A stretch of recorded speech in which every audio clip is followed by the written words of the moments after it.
नहीं, हम कुछ नहीं है महाराज, सब। तो मन को भी उतना पवित्र रखें, जितना हो सके दूसरों के बारे में अच्छा सोचो, अच्छा समझने का प्रयास करो।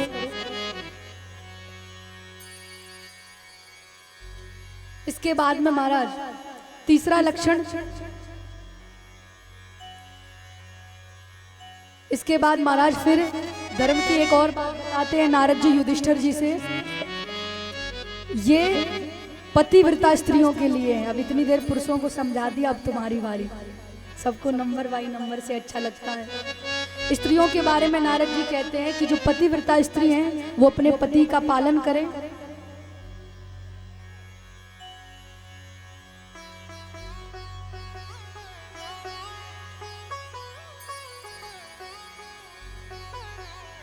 देखिए महाराज वहां कुछ बच्चे ज्यादा शैतानी कर रहे हैं, उनको एक दूसरे से अलग करो, नहीं झगड़ जाएंगे अभी। तो कह दो राधे राधे। इतने दिन से कहलवा रहे हैं, अभी उनको ये भी नहीं पता कि राधे राधे कहा कैसे जाता है। दोबारा कहो राधे राधे, जोर से कहो राधे राधे। आप तो कह रहे थे उल्टा करते हैं, हमारी बारी में सीधा करते, हमारी परिचित है ना इसलिए। तो महाराज स्त्रियों के धर्म के बारे में बताया जाता है। पतिव्रता स्त्रियों को अपने पति का नाम अपने मुख से नहीं लेना चाहिए। ये हम नहीं कह रहे भैया कि सारी स्त्रियां हमें कहें कि तुम बहुत धर्म सिखा रहे हो, ये भागवत जी कह रही है, हम नहीं कह रहे। हम क्यों कहेंगे, आप खूब नाम लें। पतिव्रता स्त्रियों को अपने पति का नाम मुख से नहीं लेना चाहिए। वैसे आजकल इतना कोई मानता तो है नहीं। कहा जाता है कि इससे पति की आयु कम होती है, भागवत जी में लिखा गया है। एक बार एक प्रसंग मुझे याद आ गया, बहुत अच्छी कहानी है, ध्यान से सुनना, माताओं के लिए है, क्योंकि आप अगर समझ गए तो समझो ये समझ गए। इनको समझना सरल है, आपको बहुत कठिन है, क्योंकि आप तो पूरा दिन यही सोचते क्या कहा था भागवत जी में, आपको तो ये भी याद नहीं। और अगर किसी के घर की बात करनी हो महाराज, उसके घर में क्या पूरी एकदम सब खोल देंगे, ये वो उसके, तो ये सब हमको रटा हुआ है। इसके अगर इस टॉपिक की बात की जाए तो हमने पढ़ाई खूब की है। तो महाराज एक कहानी याद आ गई मुझे। एक बार एक महिला, उनके गांव में श्रीमद् भागवत कथा हो रही थी, जैसे हमारे गांव में हो रही है। तो शादी होकर आई उसकी नई नई, तो वो जाती है कथा सुनने को, कथा सुनने को जाती है महाराज। तो वहाँ पर भजन इत्यादि होते हैं, कथा में छोटे छोटे स्टेप आते हैं, छोटे छोटे भजन आते हैं। तो भजन हो रहे, तो पंडित जी भजन गा रहे हैं। अब पंडाल में बैठा बैठा एक बच्चा भजन गा रहा था। भजन उन्होंने गाया, हे रघुनंदन कंस निकंदन कालिया मर्दन देव की नंदन त्वमी शरणम। क्या भजन गाया, हे रघुनंदन कंस निकंदन कालिया मर्दन देव की नंदन त्वमी शरणम। अब महाराज पंडाल में बैठे बैठे हर व्यक्ति भजन गा रहे हैं, सिवाय उस महिला के, वो नहीं गा रही। अब पंडित जी गा रहे हैं तो देख रहे हैं। अब 2-4 बार देखा तो नजर पड़ी उनकी कि हर बच्चा बच्चा भजन गा रहा है सिवाय उस महिला के। तो पंडित जी मंच पर बैठे बैठे इशारा करते, तुम भी गाओ। अब वो महिला कहती, उसको और अटपटा लगा कि भाई ये क्या है कि अब तो पंडित जी ने भी देख लिया, अब तो बचेंगे नहीं। अब सच्चाई क्या थी, उसके पति का नाम था देवकी नंदन।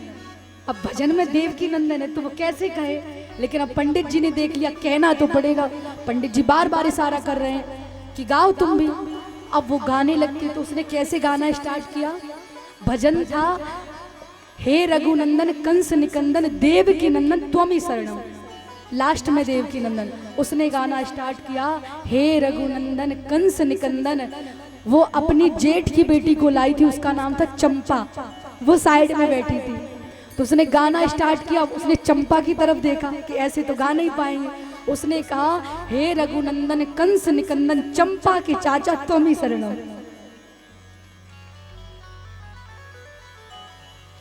अब ये सुनकर के भगवान बैठे बैठे ऊपर मुस्कुराने लगे। लक्ष्मी माता ने पूछा, देवी क्या हुआ? लक्ष्मी माता ने पूछा, प्रभु क्या हुआ? उन्होंने कहा कि देवी आज तक तो मेरे बहुत नाम थे, भक्त वत्सल, करुणावत्सल, दयालु, कृपालु, विष्णु, नारायण, पर आज मुझे एक नया नाम मिल गया। क्या बोले? चंपा के चाचा। तो महाराज ये तो विनोद की बातें हैं, लेकिन कहा जाता है कि नाम नहीं लेना चाहिए, पति का नाम। तो महाराज इसके बाद अब कथा आती है, छोटी सी कथा है। त्रिकुट पर्वत पे गजेंद्र नामक हाथी रहता था। वो उस पर्वत से चलकर सरोवर में स्नान करने गया। और हाथी भी कैसा पता है आपको? देखिए, कथा में ध्यान ना भटकाएं तो ज्यादा अच्छा रहेगा, क्योंकि कथा आप लोगों के लिए, आप ही नहीं सुनोगे तो कौन सुनेगा। और वैसे भी आधे से ज्यादा भक्तों ने तो ये नियम बना लिया, पीपल के नीचे ही बैठना है हमको, पैर लटका के।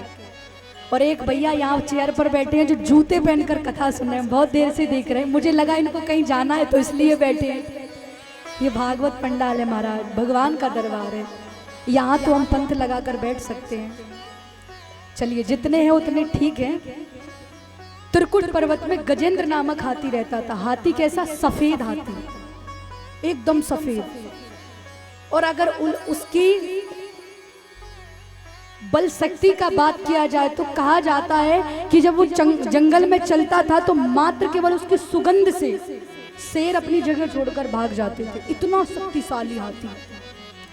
अपने परिवार के साथ सरोवर में जाता है स्नान करने को।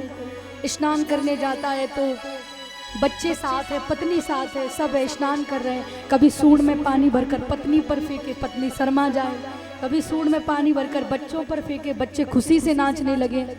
ऐसे ही करते करते महाराज उस सरोवर में एक गिरह आता है। गिरह जानते हैं किसे कहते हैं? गिरह कोई नहीं जानता महाराज। गिरह माने और गजेंद्र माने? इनका महाराज गिरह माने भी हाथी और गजेंद्र माने भी हाथी। उस सरोवर में गिरह आता है, मगरमच्छ। क्या कुछ पूछो, हाथी बताए तो महाराज नहीं, वो हाथी जैसे दिख रहे हैं ना, इसलिए कह रहे हैं कुछ भी पूछो, हाथी बताए। तो भैया जिसका जैसा स्वरूप होता है वो वैसा ही बताएगा। गोल मटोल, और जो टी शर्ट पहन रखी है वो भी हाथी के कलर की है, तो अब उनको हाथी दिख रहा है चारों तरफ। चलिए, ये विनोद की बातें हैं। तो गिरह आता है उस सरोवर में, और वो गिरह आकर के गजेंद्र के पैर को पकड़ लेता है। अब जैसे ही पैर को पकड़ता है तो गजेंद्र को अपने पर बहुत विश्वास था, अपनी ताकत पर। वो कहता है ये छोटा सा गिरह मेरा क्या बिगाड़ देगा। देखिए महाराज, हम जब ऐसे कहते हैं ना तो यहाँ समझो हमने बहुत बड़ी गलती कर दी। कभी कभी ऐसा हो जाता है कि छोटी छोटी चीज बड़ा बड़ा धमाल करके दिखा देती है। उस दिन भी हमने कहा था कि छोटी सी गोली व्यक्ति की जान लेने का कारण बन सकती है। छोटी सी गोली, हमारा शरीर 5 फुट का होता है, हमारा नहीं, पुरुष भाइयों का, हमारा तो कम है। तो छोटी छोटी चीजें बड़ा बड़ा काम कर सकती हैं। तो गजेंद्र ने सोचा ये छोटा सा गिरह मेरा क्या बिगाड़ लेगा। अब उसे ये नहीं पता था कि गिरह पानी का जीव जंतु है। अब पानी का जीव है गिरह, और गजेंद्र तो बाहर का पशु है, तो जितना वो पानी में रहेगा उतनी उसकी शक्ति ज्यादा बढ़ेगी। अब गिरह गजेंद्र को खींचने लगता है अंदर, खींचते ले जा रहा है, खींचते ले जा रहा है। ले जाते ले जाते अब वो पत्नी से कहता है अरे मेरी रक्षा करो, मेरी मृत्यु होने जा रही हो। पत्नी कहती है प्रभु हम आपकी रक्षा तो कर लें, पर क्या पता इस गिरह ने तुम्हारा पैर छोड़कर मेरा पकड़ लिया तो। भाई अपनी अपनी जान सबको प्यारी है। आजकल के लोग बहुत कहते हैं ना किसी की मृत्यु इत्यादि हो जाए तो उसमें ज्यादातर देखिए आप, अधिकतर लोग कहते हैं अरे उसको क्यों ले गए, उसके बदले में मुझे ले जाते। कभी हो ना ऐसा, भगवान करे ना कभी यमराज जी सामने आ जाए और कह दे ज्यादा तरस आ रहा है तुम चलो, फिर देखो कितने जाते हैं। ये सब कहने की बातें होती हैं, करता कोई नहीं है। पत्नी से कहता है, पत्नी कहती है नहीं मैं आपकी रक्षा नहीं कर सकती, वो मुझे भी पकड़ सकता है। बच्चों से कहता है अरे तुमको मैंने कितना प्यार किया, कितना लाड दिया तुमको, अरे तुम्हारे ऊपर मैंने सब कुछ छोड़ दिया, मेरी रक्षा करो। बच्चे कहते पिताजी आप चिंता मत करें, आपके जाने के बाद आपकी प्रॉपर्टी हम अच्छे से संभाल लेंगे। आजकल हम जिसके लिए इतना कर रहे हैं ना महाराज, बाद में वही कहते बस अब वृद्धाश्रम का समय आ गया पिताजी माताजी, अब चलिए वहाँ आप अच्छे से रहेंगे। यहाँ देखिए हमारे मतलब बीच में इतने झगड़े होते हैं, आपको कैसे पसंद आएगी, तो आप वृद्धाश्रम चलिए। और फिर पता है अधिकतर भक्तों की, हम वृंदावन जाते हैं अब देखते हैं अधिकतर माताओं के,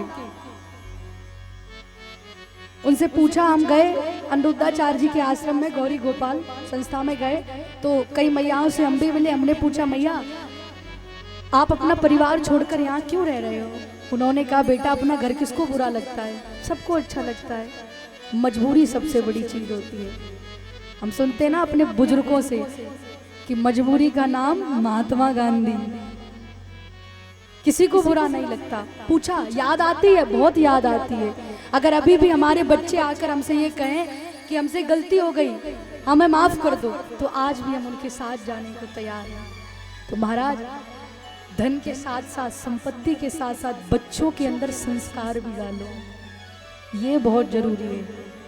आपके अगर बच्चे सुधर गए, मानो आपका भविष्य सुधर गया, आपका सपना सुधर गया। सोचते ना बुढ़ापे में ये करूँगा वो करूँगा, आराम से रहूँगा, बच्चे खूब सुख देंगे, इतनी प्रॉपर्टी जमा कर रखी ना, पहले कहेंगे पिताजी मैं तो आपका ही नाम कर दूँ, पहले नाम कराए, कौन है तू, नहीं रख सकते हम तुझे।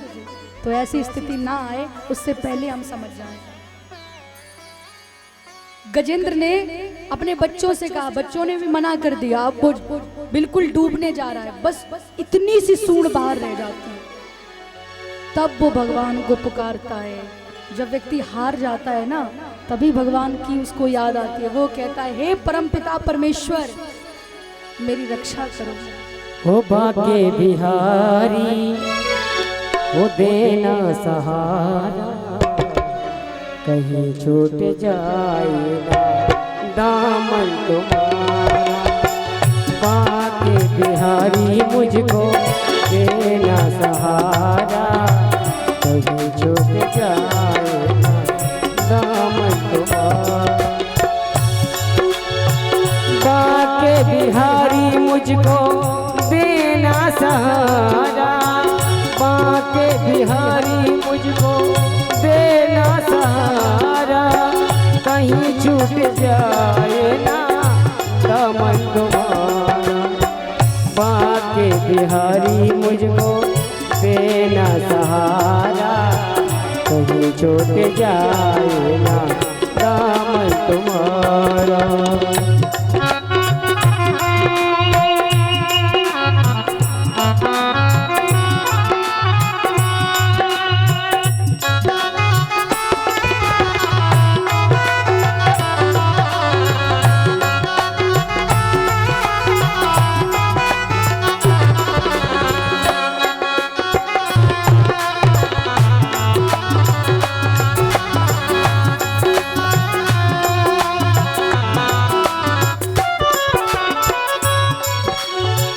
तेरे सिवा मन में भाए न कोई, तेरे सिवा मन में आए न कोई, लगन का ये दीपक बुझाए न कोई।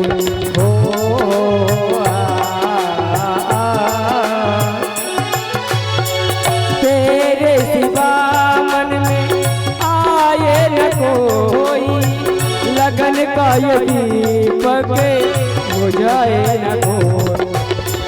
तू ही मेरी कश्ती, तू ही है किनारा, तू ही मेरी कश्ती, तू ही है किनारा, कहीं छूट जाए ना दामन तुम्हारा। भाग्य बिहारी मुझको देना सहारा, कहीं छूट जाए ना दामन तुम्हारा।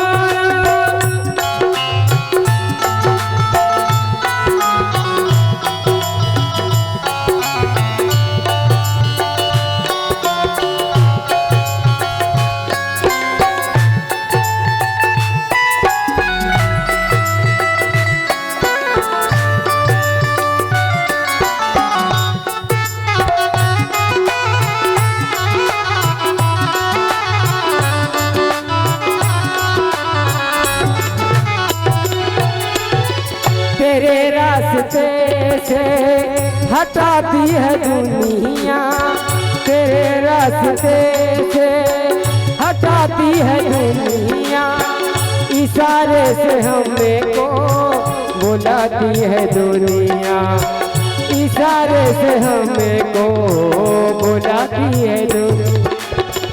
देखो न हरगिज में दुनिया का इशारा, देखो न हरगिज में दुनिया का इशारा, कहीं छूट जाएगा दामन तुम्हारा, बाटे बिहारी मुझको देना सहारा, कहीं छूट जाएगा दामन तुम्हारा, बाटे बिहारी मुझको देना सहारा, कहीं छूट जाएगा दामन तुम्हारा, बाटे बिहारी मुझको देना सहारा, कहीं छूट जाएगा दामन तुम्हारा।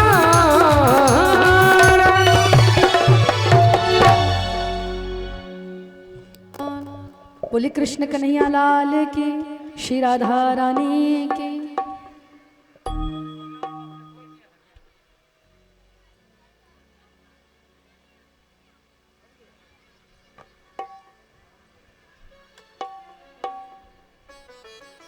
तो महाराज इस तरीके से वो गिरहा पुकारता है, कहता है हे परमपिता परमेश्वर मेरी रक्षा करो।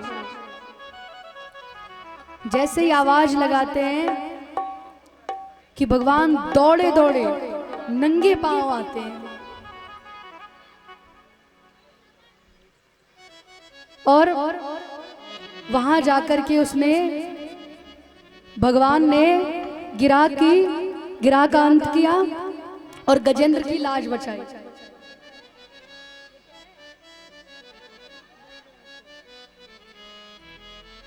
तो महाराज इस प्रकार भगवान गिरहा का अंत करते हैं अपने सुदर्शन चक्र से और गजेंद्र का मुक्ति द्वार खोलकर उनको वैकुंठ ले जाते हैं। वैकुंठ ले जाते हैं महाराज। यहाँ पर गजेंद्र कुछ अलग ही दृश्य देख रहे हैं। गजेंद्र कह रहे हैं प्रभु ये तुमने क्या कर दिया। भगवान कहते क्या हुआ। अरे बोले इसके कारण तो पूरी महाभारत रच गई और आप इसको वैकुंठ में लेकर आए। भगवान ने कहा देखो वैसे तो मैं इसको नर्क लोक ही ले जाता, पर मैंने जब देखा कि इसने तेरे चरणों को पकड़ रखा है तो मैंने इसको वैकुंठ दे दिया। क्यों। बोले जब कोई मेरे भक्तों के चरणों को पकड़ लेता है ना तो मैं उसको मुक्त कर देता हूँ। तुम्हारे चरणों को पकड़ लिया, इससे बड़ी बात क्या है मेरे लिए। इस तरीके से ये प्रसंग पूरा होता है। इसके बाद अब राजा परीक्षित सुखदेव जी से पूछ रहे हैं कि प्रभु ये समुद्र मंथन लीला कैसे हुई, क्या हुआ जब समुद्र मंथन हुआ। तो भगवान कहते हैं कि एक बार देवराज इंद्र हाथी पर बैठकर कहीं जा रहे थे। उसी रास्ते में दुर्वासा ऋषि मिलते हैं। दुर्वासा ऋषि महादेव जी के अंश हैं। वो रास्ते में मिलते हैं तो इंद्र उन्हें प्रणाम करता है। दुर्वासा ऋषि भी इंद्र को प्रणाम करते हैं। दुर्वासा ऋषि बड़े प्रसन्न होते हैं। उन्होंने अपने गले में एक माला पहन रखी थी, वो माला उतार करके उन्होंने इंद्र के गले में पहना दी। अब दुर्वासा ऋषि तो वहां से चले गए। अब इंद्र ने क्या किया कि वो माला निकाल कर और हाथी के सूंड पर फेंक दी। हाथी के सूंड से वो माला नीचे गिर जाती है। नीचे गिर जाती है तो हाथी उसको कुचल कर निकल जाता है। अब दुर्वासा ऋषि फिर उसी रास्ते से आते तो अपनी माला पहचान लेते हैं। उन्हें बड़ा क्रोध आता है। वो कहते हैं ना महाराज कि खुदा जब हुस्न देता है नजाकत आ ही जाती है। खुदा जब हुस्न देता है नजाकत आ ही जाती है। अब हुस्न का मतलब केवल सुंदरता नहीं है महाराज। हुस्न का मतलब है धन, पद, प्रतिष्ठा, मान, दौलत, शोहरत, ये सब हुस्न है। और नजाकत माने अहंकार। जब ये सारी चीजें भगवान हमको देते हैं ना तो अहंकार का आना स्वाभाविक है। हमारे पास धन, प्रतिष्ठा, इज्जत, मान, मर्यादा मिल जाए तो अहंकार ना आए, ऐसा तो हो नहीं सकता। वो तो बिरला ही होते हैं जिनके पास ये सारी चीजें होने के बाद भी वो कहते हैं कि मैं आपका शरणागति हूँ। पर हम जैसे साधारण व्यक्तियों के पास अगर थोड़ा भी मान मर्यादा या कुछ मिल जाए बाहर से तो फिर हम उसका गलत इस्तेमाल करते हैं। तो इंद्र ने आज वही किया, वो माला पहनाई, हाथी ने कुचल दी। दुर्वासा ऋषि अपनी माला पहचान जाते हैं। वो वहीं खड़े खड़े कहते हैं कि इंद्र, तुझे जिस 3 लोक 14 भुवन का अहंकार है कि मैं उसका मालिक हूं, जा मैं तुझे श्राप देता हूं कि वो तुझसे छीन लिया जाएगा। अब जैसे ही महाराज ये बात कही, कभी किसी के घर में झगड़ा लड़ाई हो तो देखना कभी पड़ोसियों को कान लगा कर ही बैठे रहते हैं, कुछ हो और हम बातें बगराएं पूरे में। ऐसे ही दैत्य गुरु शुक्राचार्य जी महाराज थे, तो उन्होंने जैसे ही सुना कि इंद्र को श्राप मिला है, वो तुरंत दैत्यों के पास जाकर के कहते हैं कि जल्दी चलो युद्ध की तैयारी करो। क्यों? बोले इंद्र को श्राप मिल गया है। अब जैसे ही शुक्राचार्य जी ने कहा, वो दैत्यों के गुरु हैं, बृहस्पति जी देवताओं के गुरु हैं और दैत्यों के गुरु हैं शुक्राचार्य जी। तो वो दैत्यों से जाकर के कहते हैं, अब कोई गुरु ये थोड़ी चाहेगा उसका शिष्य पीछे रहे, हर गुरु चाहेगा मेरा शिष्य आगे बढ़े। अब कुछ गुरु ऐसे होते हैं जो नीतिवत आगे बढ़ना सिखाते हैं, और कुछ हमारे सीख देने वाले ऐसे भी होते हैं जिन्हें हम गुरु मानते हैं कि जो अनीतिवत कैसे भी करो, हासिल करो, प्राप्त करो, छीन लो, कुछ तो ऐसे भी होते हैं। तो शुक्राचार्य जी ने कहा कि जाओ और युद्ध की तैयारी करो। अब दैत्य आते हैं, युद्ध करते तो महाराज वो 3 लोक 14 भुवन दैत्यों के पास चला जाता है। अब देवता खाली हाथ बैठ गए, क्योंकि इंद्र को बड़ा अहंकार था, मैं इसका राजा हूं। अब भगवान के पास जाते, भगवान से प्रार्थना करते, प्रभु कुछ भी करो, हमें अपना राज्य वापस दे दो। भगवान कहते ठीक है, अहंकार मत किया करो, ये अच्छी बातें नहीं होती। और दूसरी बात महाराज ये भी कहा जाता है, किसी संत ने बहुत अच्छे शब्दों में लिखा है कि जब हमको मान पद प्रतिष्ठा सब मिलता है ना, तो हमें अहंकार क्यों आता है पता है? ये कोई साधारण बात नहीं, ये सारी चीजें पाने के बाद भी भगवान भी बदल गए। किसी ने कहा कि अंध रमा संबंध ते होत न अचरज कोई। किसी से लक्ष्मी जी का अगर कांटेक्ट हो जाए या उनके घर आ जाए लक्ष्मी जी, तो अहंकार में आ जाए, कोई बड़ी बात नहीं है।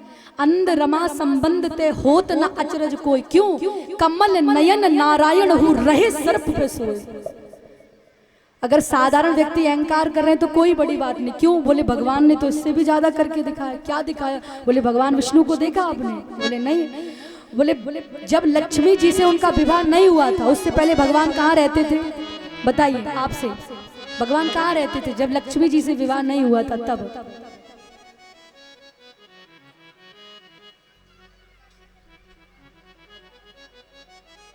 क्षीर सागर तो बाद में रहे आकर, अब रह रहे हैं क्षीर सागर में, बैकुंठ लोक। जब लक्ष्मी जी के साथ भगवान का विवाह नहीं हुआ था तो वो बैकुंठ में रहते, लेकिन जैसे ही लक्ष्मी जी के साथ विवाह हुआ भगवान क्षीर सागर में चले। अच्छा ये बताइए, वो रहने की जगह है पानी के अंदर? पानी के अंदर कोई रह सकता है? और सोते भी कहाँ है? शेष नांग पर, वो सोने की जगह है। तो कहा कमल नयन नारायण हूँ रहे सर्प पर सोए।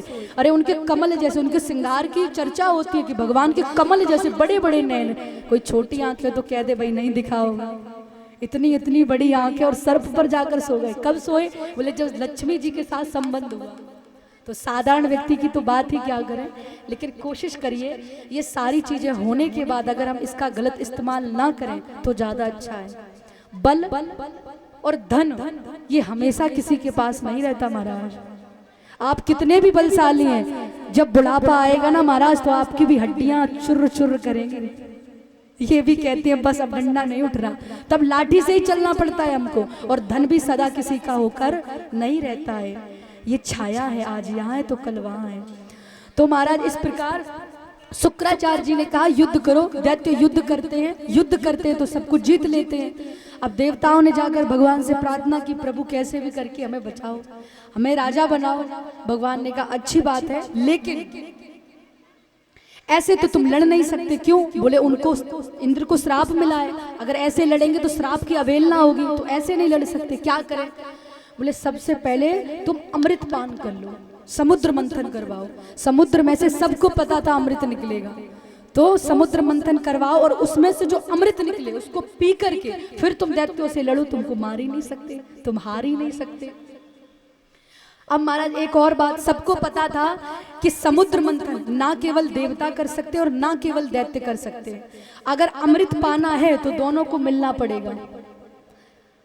भगवान ने देवताओं से कहा कि तुम बलि के पास जाओ। उस समय राजा बलि थे। उन्होंने कहा बलि के पास जाओ और तुम उनसे कहो कि समुद्र मंथन करना है। इंद्र इत्यादि सभी देवता जाते हैं बलि के पास। जैसे जाते हैं, अब शत्रु के घर शत्रु आया है तो कुछ ना कुछ कहते हैं ना कि पहले ही से लगता है कुछ गड़बड़ होने वाली है, लेकिन यहाँ गड़बड़ के माहौल से नहीं आए थे वो। इंद्र गए, इंद्र ने बलि से कहा कि देखो समुद्र मंथन करना है, उसमें से जो अमृत निकलेगा आधा आप पान करना, आधा हम पान करेंगे। अब वो मान जाते क्योंकि उनको भी पता था कि देवता भी अकेले नहीं अमृत पा सकते और हम दैत्य भी नहीं पा सकते, तो महाराज दोनों को जुड़ना ही पड़ेगा। अब वो दोनों एक होते हैं, समुद्र मंथन के लिए जाते हैं। सबसे पहले मंदिराचल पर्वत को मंगाया जाता है। मंदिराचल पर्वत को और बासुकी नांग को रस्सा बनाया जाता है और उसको मथनी बनाई जाती है और फिर समुद्र मंथन करते हैं। अब महाराज पहले जैसे ही समुद्र मंथन होता है तो वो जो मंदिराचल पर्वत था उसका बोझ इतना था कि वो नीचे डूबने लगता है। किसी भी पत्थर को पानी में फेंको वो नीचे नहीं, ऊपर नहीं, नीचे चला जाता है। इतना बड़ा पत्थर है और समुद्र भी इतना विशाल है। तो जैसे ही मंथन करते हैं कि वो पत्थर नीचे जाने लगता है।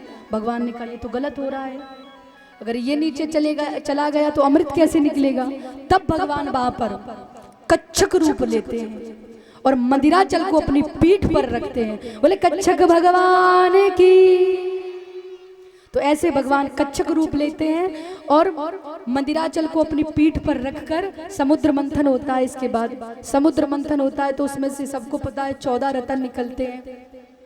ऐरावत हाथी निकलता है, विश्वसर्वा घोड़ा निकलता है और लक्ष्मी जी भी उसी में से निकलती हैं।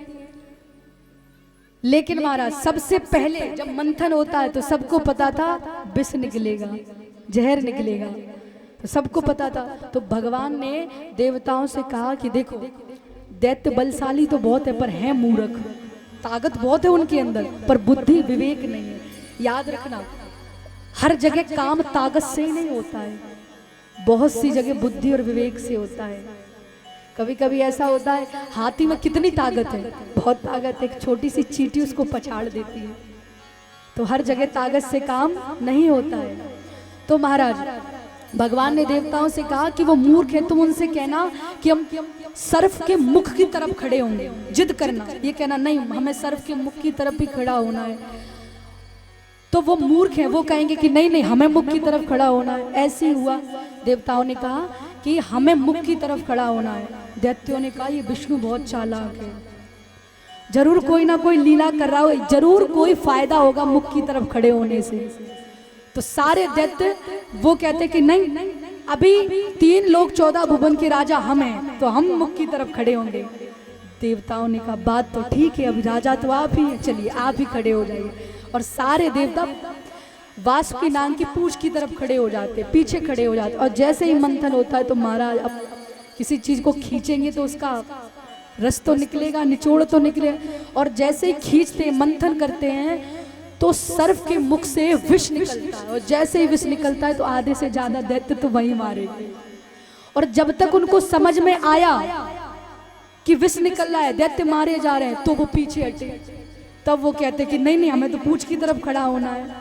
भगवान कहते देवताओं से अब तुम आ जाओ, अब कुछ नहीं होगा, जितना विष था वो निकल गया। तो दैत्य मूर्ख हैं। मंथन होता है, उसमें से कई रतन निकलते हैं। रतन के बाद उसमें से लक्ष्मी माता निकलती है, हाथ में बरमाना लिए हुए। उस टाइम भगवान नारायण का विवाह नहीं हुआ था। अब जैसे ही लक्ष्मी जी निकलती तो देवता तो वैसे भी कामी हैं, देखकर ही मोहित हो गए। इतनी सुंदर स्त्री, इतनी सुंदर देवी। वो कहते हैं अमृत मिले ना मिले कहीं भी जाए, हमें तो इस स्त्री को पाना है, काम ही है। अब लक्ष्मी जी खड़ी हैं, देवता तो इतने सुंदर, दैत्य तो इतने सुंदर है नहीं, वो कहाँ बलशाली बलवान, देवता सुंदर है, उनके स्वरूप की रचना है।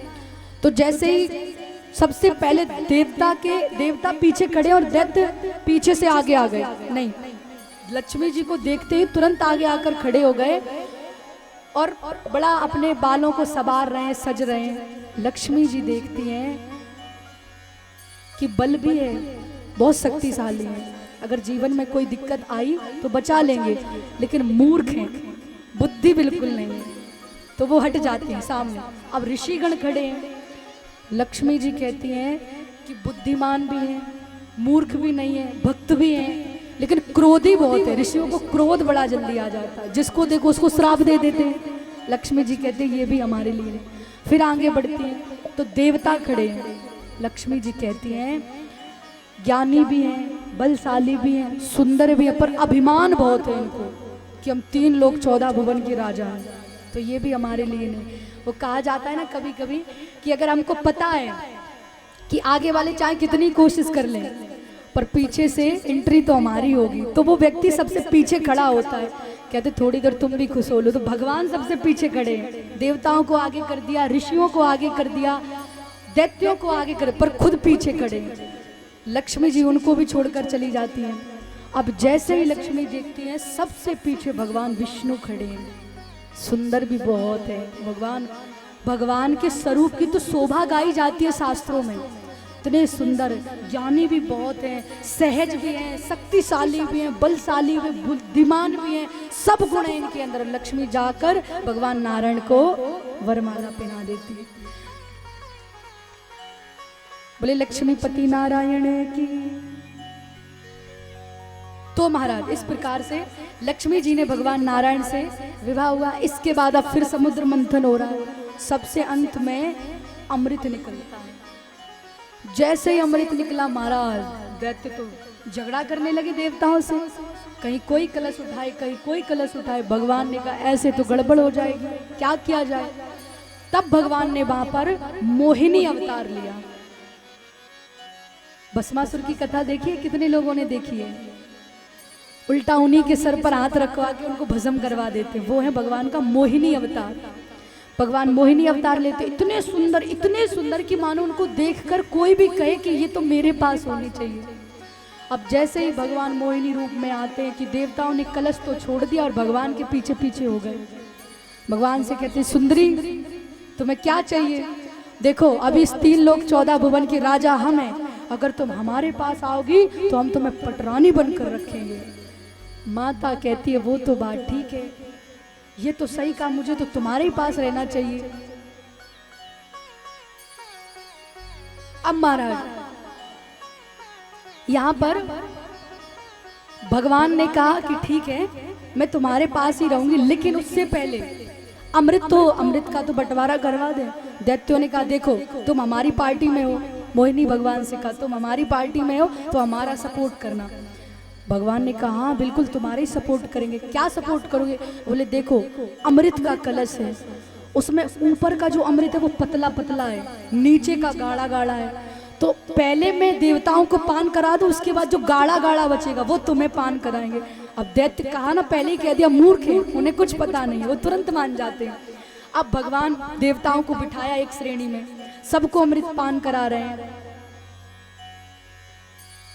सबको अमृत पान करा रहे महाराज। तो उसमें से एक दैत्य बड़ा चतुर था, वो समझ गया कि कोई साधारण स्त्री नहीं है, ये जरूर कोई विष्णु की लीला है। वो चुपचाप जा करके देवताओं की लाइन में बैठ गया। अब भगवान जल्दबाजी में अमृत पान करा रहे थे, तो कराते कराते भगवान ने उनको भी पान करा दिया। पान कराए, सूर्यनारायण भगवान ने देख लिया, उन्होंने कहा प्रभु ये तो दैत्य है। भगवान ने जैसे ही सुना तो उन्होंने सुदर्शन चक्र फेंका और उसका सर धड़ अलग कर दिया, पर अमृत जब तक अपना असर कर चुका था। तो महाराज इस तरीके से ये जो चंद्रमा का जो ग्रहण होता है उन्हीं की वजह से पड़ता है। वो जो 2 दैत्य उनके 2 भाग हो गए थे। अब महाराज यहां पर देवताओं को बड़ा क्रोध आया कि ये तो विष्णु ने हमारे साथ छल कर दिया। अब उनको पता है कि देवताओं ने अमृत पान कर लिया है, तो उनसे युद्ध करना चाहिए? नहीं करना चाहिए, क्योंकि अब तो वही जीतेंगे, वो अमर हो चुके हैं, आपने अमृत पान नहीं किया। तो भी क्रोध में आकर के लड़ते हैं, तो 3 लोग 14 भुवन हार जाते हैं और वो फिर से देवताओं के पास चला जाता है।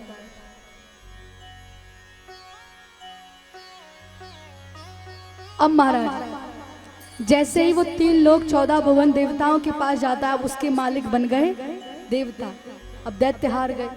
अब दैत्यों ने ऐसी लीला करना स्टार्ट किया कि सब अकस्मात में ये पड़ जाए कि ये हो कैसे सकता है। क्या किया उन्होंने?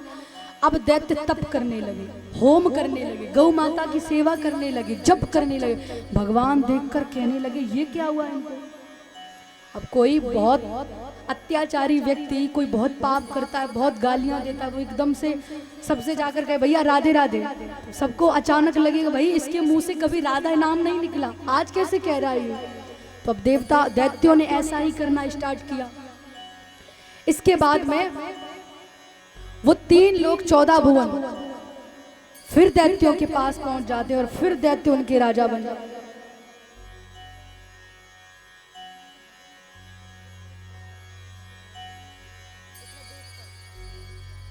तो महाराज अब 3 लोग 14 भुवन वापस से दैत्यों के पास चला गया। आप सोच रहे होंगे अब कैसे चला गया, अब तो उन्होंने अमृत पान कर लिया, अगर युद्ध भी करते तो ही दैत्य हारते। तो एक कथा आती है छोटी सी राजा बलि की। राजा बलि की कथा आती है कि राजा बलि की वजह से दोबारा से दैत्य उन 3 लोग 14 भुवन के राजा बने। कैसे? बलि का पूर्व जन्म ऐसे आता है कि एक बार बलि पूर्व जन्म में, अपने पूर्व जन्म में एक डकैत थे, चोरियां इत्यादि करते थे। तो महाराज उन्हें कई बार चोरी करने जाना था, तो उन्होंने सोचा एक सेठ जी बहुत धन ला रहे हैं, एक बार चोरी कर लूं, फिर जीवन भर चोरी करने की जरूरत नहीं पड़ेगी, इसी को खाते रहेंगे। तो बलि ने सोचा, अब उस समय जंगल के रास्ते होते थे, कोई हाईवे नेशनल तो होते नहीं थे, तो जंगल के रास्ते उनको पता चला कि सेठ इसी रास्ते से निकलेंगे। तो महाराज उन्होंने सोचा कि अभी तो देर है, जब तक मैं 2 रोटियां बांधकर और वहीं खा लूंगा, क्या पता सेठ निकल जाए तब तक। तो उन्होंने 2 रोटियां रुमाल में बांधी और वो चले गए। देखिए भगवान कृष्ण के जन्म के इतने गुब्बारों को जल्दी है, तब से फूटा फूट लगे हैं। बोले कृष्ण कन्हैया लाल की। तो महाराज वो जाते, 2 रोटियां हैं उनके पास, उन्होंने सोचा कि अभी तो सेठ को आने में समय है, तब तक हम भोजन कर लेते हैं। भोजन करने ही बैठते हैं कि वहां एक कुतिया आती है। अब वो डकैत थे, वो भोजन करने लगते, तो वो कुतिया उनके मुंह के तरफ देखती है, और जैसे उनके मुंह की तरफ देखती है तो राजा बलि को, वो डकैत थे उस समय, उनको तरस आ गया। उन्होंने कहा कि एक खा लेगी तो क्या बिगड़ जाएगा मेरा, मैं तो रोज ही भोजन करता हूँ। उन्होंने वो एक रोटी उठाकर उस कुतिया को डाल दी, और जैसे रोटी डाली वो कुतिया तुरंत खा गई। तो दोबारा राजा बलि भोजन करने बैठते हैं। भोजन करने बैठते तो फिर दोबारा से मुंह की तरफ देखने लगे, और जैसे ही मुंह की तरफ देखती है वो कहते हैं अरे आज इसको खाने दो, मैं भूखा ही रह लूंगा। उन्होंने दूसरी रोटी भी उसको डाल दी। उस 2 रोटी को खाने में उनको, उस कुतिया को 1 घड़ी समय लगा। 1 घड़ी माने 1 घड़ी माने 1 पल नहीं होता है, नहीं तो अब तक तो कुतिया 1 ही रोटी खा पाती है। 1 घड़ी माने 24 मिनट। 24 मिनट में वो कुतिया दोनों रोटी को खा लेती है। अब वो राजा बलि डकैत के रूप में चोरियां करते हैं, चोरियां करने के बाद उनका अंत समय आता है, मृत्यु होती है। तो इतने पाप किए स्वर्ग तो मिलेगा नहीं, नरक ही मिलेगा। वो नरक में जाते हैं। नरक में जाते हैं तो महाराज कहा जाता है कि नरक और स्वर्ग में, अगर नरक आपने ज्यादा पाप किए हैं तो आपको नरक लोक मिलेगा, पुण्य किए हैं तो स्वर्ग लोक मिलेगा, लेकिन ये टाइम अनुसार मिलता है। जैसे मान लीजिए 1 दिन का समय दिया गया आपको, आपने इस 1 दिन में कितने घंटे पुण्य किए हैं, कितने घंटे किसी का अच्छा सोचा है, कितने घंटे आपकी वजह से कोई खुश हुआ है, ये सारी बातें लिखित होती हैं। और कितनी देर आपने किसी को दुखी किया है, पाप किया है, ये सारी बातें भी वहाँ लिखित होती हैं। तो राजा बलि ने अपने पूरे जीवन में बस वो 24 मिनट ही पुण्य किया था, जो उस कुत्ते को रोटियां डाली थी, वरना पूरे जीवन ही उन्होंने पाप किया। तो महाराज नरकलोक में जाते हैं तो यमराज जी आते हैं। उन्होंने पूछा बलि से कि पहले ये बताओ, उन्होंने उनकी पोथी खोली, चित्रगुप्त से पूछा कि देखो इनका पाप पुण्य देखो। चित्रगुप्त ने कहा प्रभु पूरे जीवन ही पाप किया है। अरे अच्छे से देखो, अरे प्रभु पूरे जीवन ही पाप किया है, बस 24 मिनट पुण्य किए हैं। अब राजा बलि से पूछा जाता है बताइए पहले स्वर्ग भोगोगे या नर्क? तो वहां से दुर्वासा शुक्राचार्य जी निकल कर जा रहे थे। शुक्राचार्य जी दैत्य के गुरु जिन्होंने झगड़ा करवाया था, वो निकल कर जा रहे थे। तो उन्होंने इशारे में कह दिया कह दो स्वर्ग। बलि ने कहा स्वर्ग। अब स्वर्ग कह तो दिया। अब शुक्राचार्य जी ने उसको अपने पास बुलाया तो कान में कुछ कह रहे हैं। यमराज ने पूछा स्वर्ग में क्या भोगोगे, कौन सी जगह चाहते हो? तो शुक्राचार्य जी ने कहा कह दो मुझे इंद्रासन पर बैठना है, इंद्र के पद पे बैठना है। जैसे ये बात कही महाराज, अब तो वहां सारे देवता हिल गए। इंद्रासन पर इतना पापी ये कैसे बैठ सकता है? यमराज ने कहा देखो उसने 24 मिनट पुण्य किए, तो 24 मिनट तो उसे इंद्रासन पर बैठना ही है, क्योंकि स्वर्ग में उसकी इच्छाओं की पूर्ति होगी। इंद्र को समझाया जाता है बस 24 मिनट की बात है। जैसे ही कहा तो शुक्राचार्य जी ने उससे पहले बलि को बुलाया और बलि को बुलाकर कह रहे हैं कि देखो जब तुम इंद्रासन पर बैठो तब मेरी तरफ देखना। बलि ने कहा ठीक है। बलि ने कहा अच्छा एक बात बताइए, तुम कौन हो जो मैं तुम्हारी सारी बातें मानूं? उन्होंने कहा मैं तुम्हारा गुरु हूं। गुरु कैसे? बोले तुम भी पापी मैं भी पापी, क्योंकि वो दैत्यों के गुरु हैं, उन्होंने भी जीवन भर पाप किए। तो वो कह रहे तुम भी पापी मैं भी पापी, तो मैं बड़ा पापी दैत्यों का गुरु, तो उस हिसाब से बन गया ना तुम्हारा गुरु। राजा बलि कहते बात तो ठीक है, तो गुरुदेव क्या आज्ञा आपकी? बोले जब तुम इंद्रासन पर बैठो तो मेरी तरफ देखना। अच्छी बात है। वो जाते हैं। अब जैसे ही इंद्रासन पर बैठते हैं, देखिए हमारी हस्ती इतनी बड़ी है, इतनी बड़ी, और हमें इतनी बड़ी मिल जाए तो आंखें तो चौंधी आएंगी। अब जिस व्यक्ति ने जीवन भर पाप किया उसको इंद्रासन मिल जाए तो थोड़ा बहुत अभिमान तो होगा ही उसको। जैसे ही वो जाकर इंद्रासन पर बैठते हैं तो पहले तो अप्सराएं सो कहते हैं नृत्य करके दिखाओ। अप्सराएं नाचने लग जाती हैं, क्योंकि अब इंद्रासन के 24 मिनट के लिए राजा बलि हैं, नाचने लग जाती, कहीं ये करो वो करो, ये लाओ मुझे खाने को। देवता कह रहे कर लो तुम बस 24 मिनट, इसके बाद तो हम तुमसे पूछेंगे क्या करना है, अब तुम्हें नरक में ही रखेंगे जीवन भर। अब ऐसे करते करते बलि ने 10 मिनट खत्म कर दिए, बचे 15 मिनट। शुक्राचार्य जी ने कहा था जिस काम के लिए भेजा वो तो कर ही नहीं रहा है। उन्होंने कहा ये ऐसे नहीं मानेगा। पास में एक पत्थर पड़ा था छोटा सा, शुक्राचार्य जी उठाते हैं और वो बलि के सर में जोर से मारते हो। जैसे जोर से मारते तो उन्हें याद आता है मुझे किस लिए बिठाया गया है। अब महाराज वो तुरंत मुड़कर देखते, देखिए हमें जब धन इत्यादि मिल जाता है तो हम भी अंधे हो जाते हैं, कुछ नहीं दिखता है आस पास, सब कुछ नहीं। तब भगवान हमारे मस्तक पर समस्या रूपी पत्थर मारते हैं। हमारे जीवन में जब समस्याएं आती हैं तो समझो भगवान ने पत्थर मारकर फेंका है और ये कहा है कि सुधर जाओ, अभी भी समय है, अच्छे से चलो। दुखों को भेजकर, संतों को भेजकर हर बार भगवान यही तो सिद्ध कराते हैं कि संभल कर चलो, जीवन है अभी। और हम क्या सोचते हैं भगवान ने मेरे साथ बहुत बुरा कर दिया। देखिए जीवन में दुख सबके आते हैं। एक छोटी सी बात मैं आपको बताती हूँ, अगर अच्छी लगे तो। वैसे हम जबरदस्ती नहीं करेंगे कि नहीं आपको इसको फॉलो ही करना है, नहीं, ऐसा कुछ नहीं है। आपके जीवन में अगर कभी दुख आए उसके लिए आजकल हमने एक नया ही रूल बना रखा है, फिल्मों में देख देख कर इतने से दुख आए भगवान पर चिल्ला रहे हैं, रो रहे हैं, तू ऐसा है, तूने मेरे साथ ये कर दिया। ये सारी मूवियों में देख देख करके हमने एक शेड्यूल बना लिया, मुझे ऐसा कहना है। ऐसा नहीं है। जब भी जीवन में दुख आए तो इस कहानी को याद रखना। एक माँ है, एक माता है, उसके यहाँ कई बच्चे आए हैं, उसके साथ उनका भी बच्चा है, उनके घर आए, बहुत अच्छे लग रहे हैं, खेल रहे हैं। देखिए अगर ध्यान से सुनोगे तो समझ में आएगा, इधर उधर देखोगे तो क्या समझ में आएगा। आप कहोगे कि नहीं नहीं देखे कहीं भी पर बात है तो सब हमें याद रहती है, कल पूछेंगे कि बताइए तो फिर कहेंगे हमें पता ही नहीं है। तो महाराज एक माता है, उनके घर कई बच्चे आए, छोटे छोटे बच्चे हैं, मासूम से बच्चे हैं। तो माता का मन कर रहा है कि मैं इसको चॉकलेट दूं। क्या वो चॉकलेट दे सकती है बच्चों को? हाँ कि ना? चॉकलेट दे सकती है कि नहीं? यहाँ तो जवाब ही नहीं है भैया। वो चॉकलेट दे सकती है।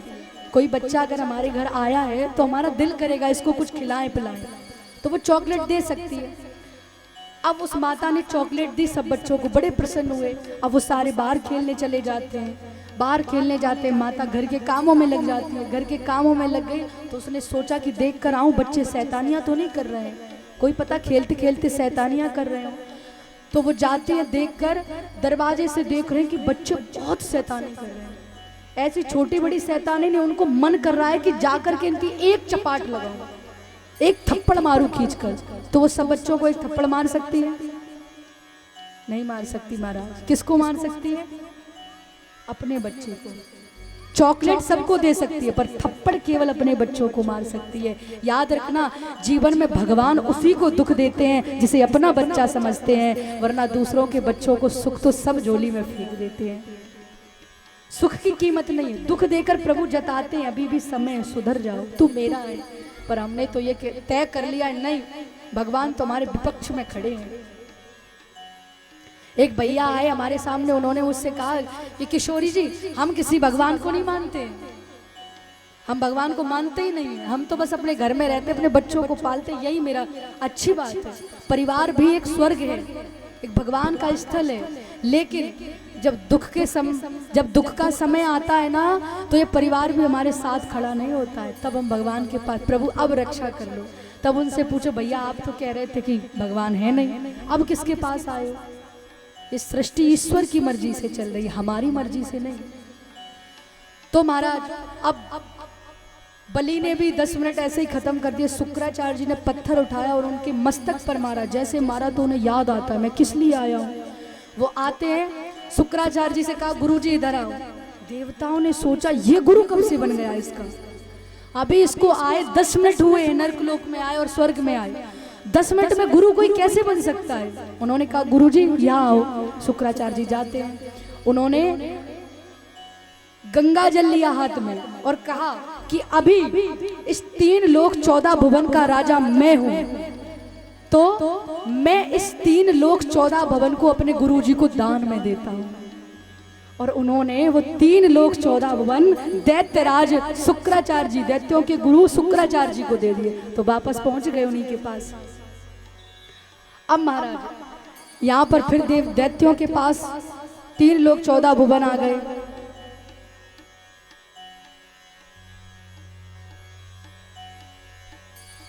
अब देवताओं ने फिर भगवान से गुजारिश की, प्रभु अब कुछ करो। दिति माता ने कहा, देखिए दिति माता के पुत्र हैं देवता आदित्य, ये दिति माता के पुत्र हैं, और अदिति माता के पुत्र हैं दैत्य। ये कश्यप ऋषि की 2 पत्नियां हैं, ये दोनों दक्ष की कन्याएं हैं। तो दिति माता और अदिति माता के पुत्र हैं दैत्य, और अदिति माता के पुत्र हैं देवता, और दिति माता के पुत्र हैं दैत्य। तो अदिति माता ने भगवान से प्रार्थना करी, हे गोविंद मेरे पुत्रों को राज मिलना चाहिए। वो 3 लोक 14 भुवन के राजा दोबारा से बने। तब भगवान ने अदिति माता की प्रार्थना को स्वीकार किया और भगवान वह बटुक रूप लेते आते हैं, वामन भगवान के रूप में। छोटे से भगवान है बिल्कुल। आइए छोटा सा भाव, बोले वामन भगवान की। अदिति माता ने कहा जाओ और बलि से 3 लोक 14 भवन छीन कर लाओ दैत्यों से। भगवान जाते हैं, बलि उस समय यज्ञ कर रहे होते हैं।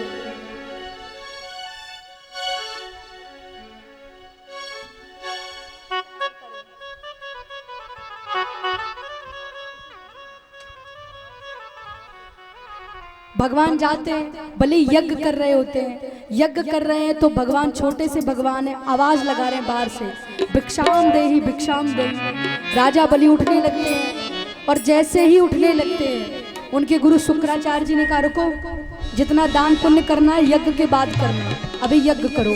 बलि बैठ जाते हैं। भगवान कहते हैं मुझे तो इन्हें पास बुलाना है। फिर वो कहते हैं कि नहीं नहीं। भगवान ने फिर आवाज लगाई, भिक्षाम दई भिक्षाम दई। राजा बलि ने कहा गुरुदेव आज हम आपका वचन टाल देंगे, लेकिन मेरे यहाँ से, मैं राजा हूँ, मेरे यहाँ से अगर कोई खाली जाएगा तो भविष्य के लिए ये बात अच्छी नहीं रहेगी।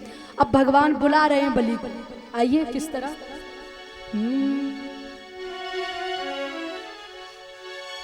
तेरे द्वार खड़ा भगवान भगत भर दे रे झोली। देखिए आप मेरे साथ गाइए, पहले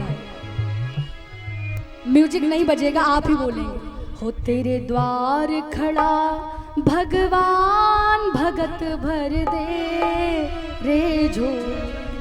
तेरे द्वार खड़ा भगवान। कल तो गा रहे थे, आज मुझे लग रहा है बिल्कुल सब शर्मा कर आए। खाना आना नहीं खाया, सोच रहे हैं आज कृष्ण जन्म है, आज तो लड्डू बटेंगे, वही खाएंगे पांडाल में। एक बार जोर से। तेरे द्वार खड़ा भगवान भगत भर दे रे झोली। तेरे द्वार खड़ा भगत भर दे रे।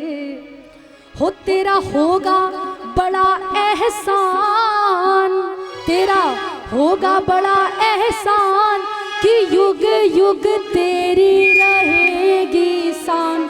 भगत भर दे रे झोली, भगत भर दे रे झोली। तेरे द्वार खड़ा भगवान भगत भर दे रे झोली।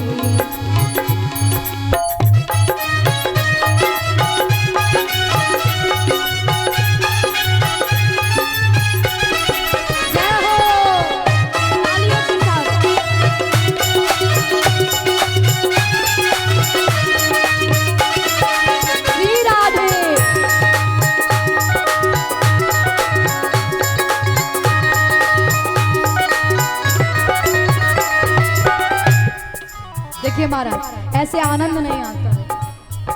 भैया इतनी देर से कहते, पता ये भैया क्या सोचते होंगे हृदय में कि दयानगर वाले तो बस कहने को दयानगर वाले हैं, ना तो सुनते और ना दया दिखती है। हाथ उठाकर लंबे लंबे। तेरे द्वार खड़ा भगवान भगत भर दे रे झोली।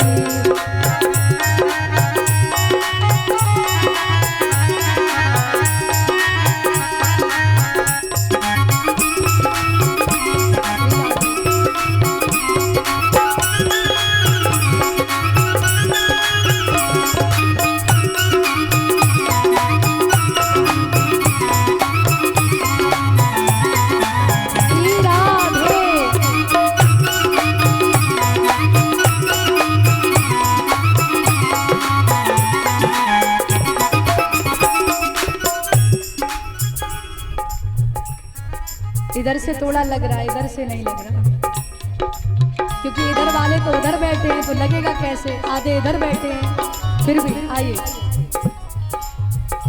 तेरे द्वार खड़ा भगवान भगत भर दे रे झोली। भगत भर दे रे झोली। भगत भर दे रे। और भगवान कह रहे साथ साथ में, तेरा होगा बड़ा एहसान, तेरा होगा बड़ा एहसान कि युग युग तेरी रहेगी शान। भगत भर दे रे झोली। भगत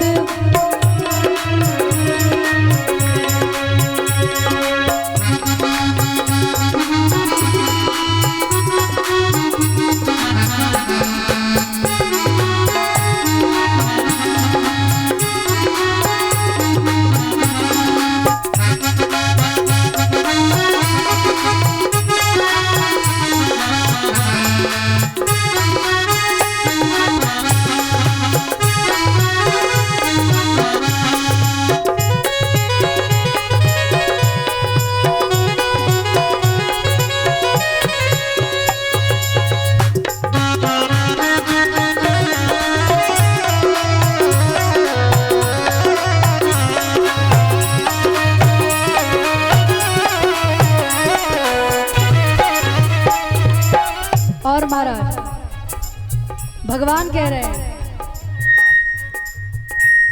वो कोई साधारण मनुष्य तो है नहीं जो भीख मांगने गए, वे ब्रह्मांड के मालिक है। तो वो कह रहे हैं डोल उठी है सारी धरती देख ले, डोला गगन है सारा।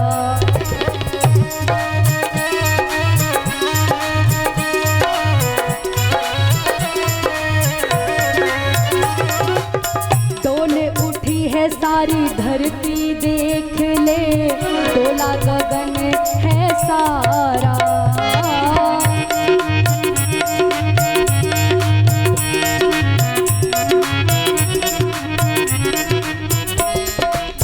भीख मांगने आया तेरे दर, भीख मांगने आया तेरे दर, जगत का पालन हारा भगत भर दे रे झोली, भगत भर दे रे।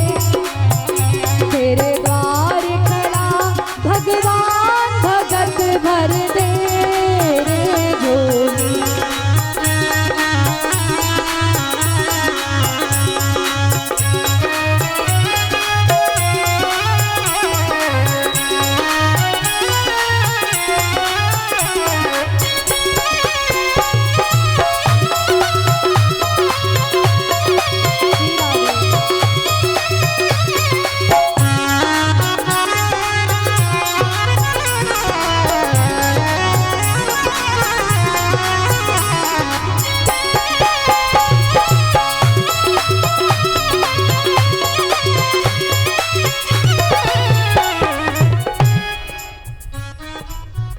देखिए आज तक देखा गया है कि भक्त भगवान के द्वार मांगने गया, आज उल्टा सिस्टम हो रहा है, भगवान भक्त के द्वार मांगने गया।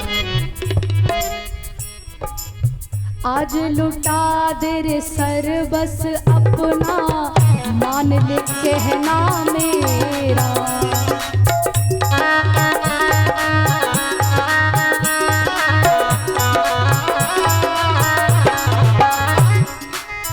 आज लुटा दे रे सर्वस अपना, मान ले कहना मेरा।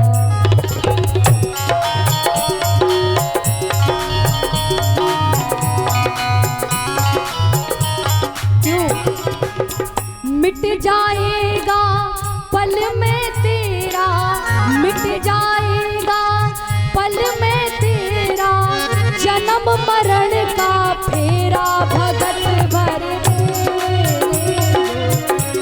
भगत भर दे रे झोली।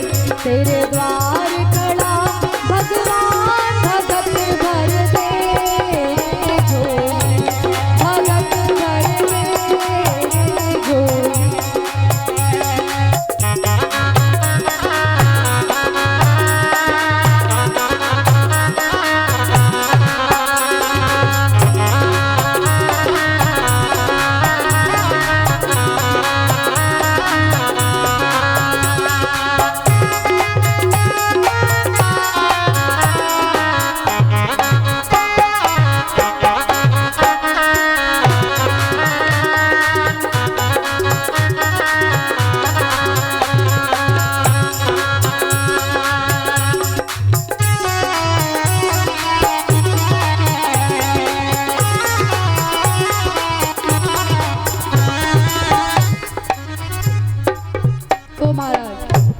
इस तरीके से भगवान उनके द्वारे पर भिक्षा मांगते हैं जाकर के, बलि खड़े होकर आते हैं। अब बलि देख रहे हैं कि इतना छोटा स्वरूप है, इतना छोटा सा बालक है और देखने में इतना सुंदर लग रहा है। महाराज बलि कह रहा है तुम्हें देखकर मुझे ऐसा लग रहा है कि आज मैं तुम्हारे ऊपर सब न्योछावर कर दूं, बताओ क्या चाहिए तुम्हें। भगवान कहते हैं हमें ज्यादा कुछ नहीं चाहिए, हम बड़े संतुष्ट ब्राह्मण हैं, हमें थोड़ा सा दे दो। क्या चाहिए? बोले ज्यादा कुछ नहीं, बस 3 पग भूमि दे दो। 3 पग। उन्होंने कहा एक तो आप इतने छोटे से, ऊपर से पांव इतने छोटे छोटे और 3 पग भूमि। बलि हंसने लग जाते, वो कहते तुम कहो तो मैं आधा राज्य तुम्हें दे दूं। भगवान ने कहा नहीं, हम बहुत संतुष्ट ब्राह्मण हैं, मैं ज्यादा नहीं चाहिए, बस 3 पग भूमि चाहिए। अब बार बार तीन पग भूमि बात शुक्राचार्य जी के कानों में पड़ी। वो कहते हैं देखूं तो इस तीन पग भूमि के पीछे मामला क्या है। वो नेत्र बंद करते हैं और जैसे ही नेत्र बंद करते हैं तो बात साक्षात परम पिता परमेश्वर दिखते हैं सामने। शुक्राचार्य जी कहते हैं अरे सुनो सुनो सुनो बलि। उन्होंने कहा क्या हुआ गुरुदेव? अरे बोले हुआ कुछ नहीं, ऐसे तीन पग नहीं एक पग भी मत दे देना। बोले क्यों? अरे बोले ये तू नहीं जानता, ये छलिया विष्णु है, ये तीन पग के चक्कर में सब ले जाएगा। बलि ने कहा गुरुदेव भले ही ये छलिया है लेकिन आज मन नहीं मान रहा, दिल कर रहा है सब दे दूं इसे। वो समझाते हैं तेरी अकल पे पत्थर पड़ गया। जब हमें सीख देने वाले शुक्राचार्य जी जैसे हो ना तो वो कभी हमें धर्म के मार्ग में आगे बढ़ने नहीं देंगे। आज के समय में शुक्राचार्य जी का जो रोल है ना वो अधिकतर बुजुर्ग लोग निभाते हैं महाराज, उनको बहुत इस रोल में एंट्री है। वो बड़े खुश अगर बच्चा कह रहा है पिताजी भागवत जी है मैं 500, अरे नहीं नहीं नहीं 51 रुपया कर देता बहुत है। तो महाराज ये जो रोल है ये हमारे वृद्ध बहुत बढ़ा रहे हैं आगे। तो शुक्राचार्य जी ने कहा तीन पग क्या एक पग भूमि भी मत दे देना इसको, ये छलिया है। बलि ने कहा नहीं प्रभु आज भले ही मुझसे सब कुछ ले जाए पर आज तो मैं नहीं मांग सकता, देकर तो जरूर रहूंगा। बलि आते हैं उनके पास, उन्होंने कहा ठीक है प्रभु आप अपने तीन पग नापो। भगवान ने अपना आकार बढ़ाना शुरू किया, आकार बढ़ाया तो एक पग में भगवान ने पूरी पृथ्वी को नाप लिया और दूसरे पग में हिमालय को, गंगा यमुना समुद्र आकाश मंडल जो है सब दूसरे पग में नाप लिया। अब भगवान ने कहा बलि बता तूने वचन दिया है तू मुझे तीन पग भूमि देगा, दो पग तो नप गए, तीसरा पग कहाँ है तेरे पास? बलि कहता है प्रभु आप मुझे एक बात का जवाब दीजिए। भगवान कहते पूछो। वो कहते हैं बताओ दान बड़ा या दानी? कौन बड़ा होता है महाराज? दानी बड़ा होता है, जिसने दिया वो बड़ा। बलि कहते हैं कि प्रभु जब दानी बड़ा होता है तो देने वाले को तुमने दो पग में नाप लिया, एक पग में दानी को भी नाप लो। और तीसरा पग भगवान ने बलि के मस्तक पर रखा, बलि भी बिक गई। अब भगवान ने देखिए भगवान ने कहा गया है कि भगवान ने देखिए कंस को मारा, रावण को मारा, हिरण्याकश्यप हिरण्याक्ष को मारा लेकिन बलि को नहीं मारा। क्यों नहीं मारा? क्योंकि उसने काम ही नहीं किए जिससे भगवान उन्हें मार सके। तो महाराज यहाँ पर भगवान बड़े खुश हुए। भगवान ने कहा बलि अब तू मांग क्या चाहिए तुझे? बलि ने कहा प्रभु वैसे तो मुझे ज्यादा कुछ चाहिए नहीं, जो दिया है वो छीनना नहीं चाहता मैं, क्या चाहिए? बोले प्रभु मैं लक्ष्मी नारायण का बहुत बड़ा भक्त हूँ, लक्ष्मी माता। तो आप ऐसा करिए अगर मुझे कुछ देना चाहते तो लक्ष्मी माता को मेरी बहन स्वरूप में दे दीजिए। भगवान ने कहा तूने बहुत बड़ी चीज दाव लगा ली। मतलब 3 लोग 14 भुवन देकर जो लक्ष्मी की वजह से ही चल रहा है, धन है उसको ही कह रहे 3 लोग 14 भुवन और फिर लक्ष्मी को ही मांग लिया। महाराज कितनी बड़ी चीज मांग ली। बलि कहते प्रभु आपने मुझे वचन दिया है अब तो आपको देना ही पड़ेगा। भगवान ने कहा अच्छी बात है। तब भगवान लक्ष्मी माता को बलि के पास छोड़ते हैं। अब लक्ष्मी माता भगवान नारायण के बिना रह नहीं सकती, वो तप करती, तपस्या करती, विवाह योग्य होती है। बलि ने कहा तुम अपने मन पसंद से वर ढूंढो। उन्होंने कहा बस ढूंढ लिया, पहले ही से ढूंढा हुआ रखा है। और वो भगवान नारायण के गले में जयमाला पहना के फिर उनसे पत्नी रूप में बाहर आ जाए। बोले राधा रानी की। तो इस तरीके से बलि की कथा आती है। अब हम चलते हैं, उससे पहले एक छोटा सा भाव, वृंदावन का भाव है। महाराज सभी साथ मिलकर गाएं हमारे साथ, क्योंकि आप साथ जब गाते हैं तो ऐसा लगता है अब भक्ति कहीं प्रवेश की है। बस देखते रहोगे, केवल सुनोगे, आनंद भी तो लेना चाहिए, नहीं तो आलस्य आएगा शरीर को। आइए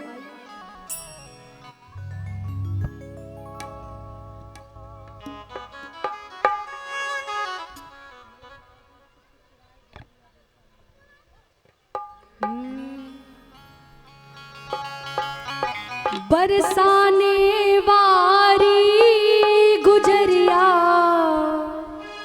वृंदावन वारी हो, बरसाने वारी गुजरिया वृंदावन वारी मेरो ले गई, मेरो ले गई, मेरो ले गई चित चुराए गुजरिया बरसाने वाली। मेरो ले गई चित चुराए सवरिया बरसाने वाली। मेरो ले गई, मेरो ले गई, मेरो ले गई चित चुराए गुजरिया बरसाने वाली।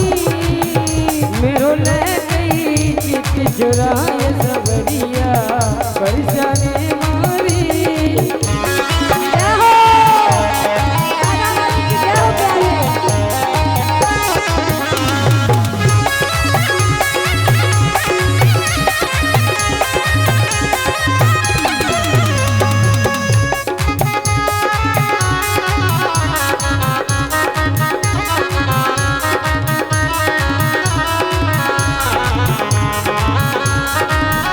श्री राधे।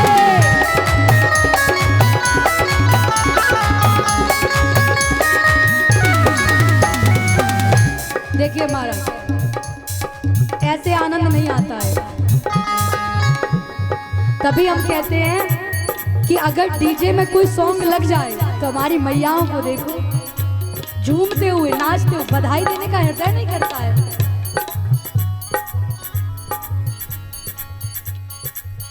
मेरो ले गई, मेरो ले गई, मेरो ले गई चित चुराए गुजरिया बरसाने वाली। मेरो ले गई, मेरो ले गई चित चुराए सवरिया बरसाने वाली।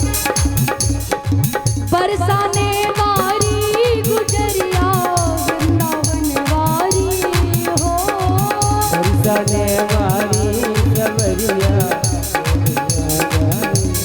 हाँ, बरसाने वाली गुजरिया वृंदावन वाली। बरसाने वाली गुजरिया बरसाने वाली। मेरो ले गई, मेरो ले गई, मेरो ले गई चित चुराए गुजरिया बरसाने वाली। मेरो ले गई चित चुराए सवरिया बरसाने वाली।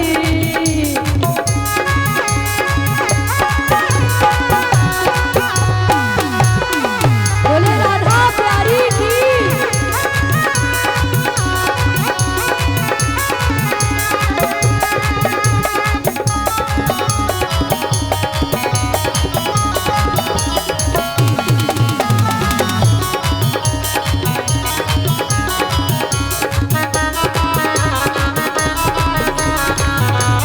जय हो।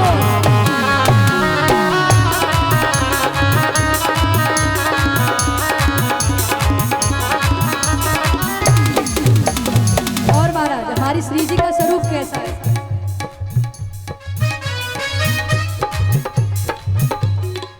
या राधा को रूप निरालो, तो रूठने वालो या राधा को रूप निरालो। तो रूप निराला। या को देवी, या को देवी, या को देवी जैसो रूप गुजरिया बरसाने वाली। या को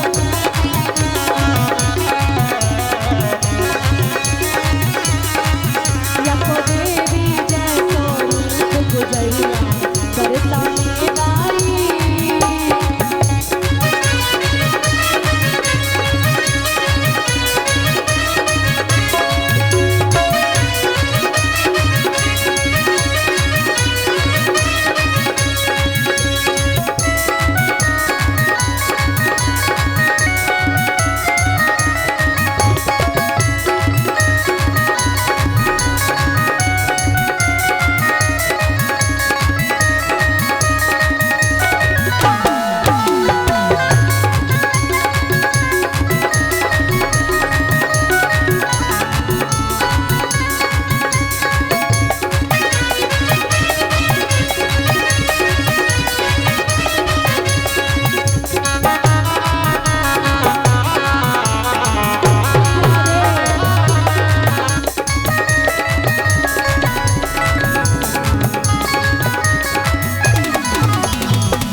ऐसी श्री जी की चाल पर वारी जाना। क्यों?